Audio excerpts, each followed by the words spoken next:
Idol, nakapag-cut ka na ba? Okay, so dahil Pinoy ako, dalawa pumasok sa utak ko, cut. Kung cut man yung sinasabi mo, nung 12 years old ako, na-cut. Ngayon, kung yung cut naman na sinasabi mo in regards to health and fitness, yung pagiging lean, hindi ko sinasadya nung first time ako nag-workout ng 13, sobrang ripped ako, 5% body fat.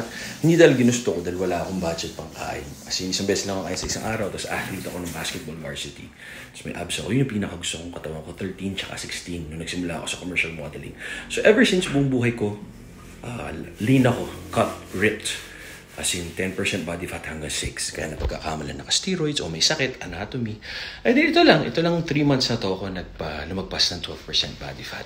So yun, buong buhay ko, nilalabanan ko lumaki kasi half Iranian ako, half Filipino, half Persian. So malalaki yung muscles tsaka malalakas. Tama kayo, mali ako, I'm not your doctor, do what works for you, happy, always pray.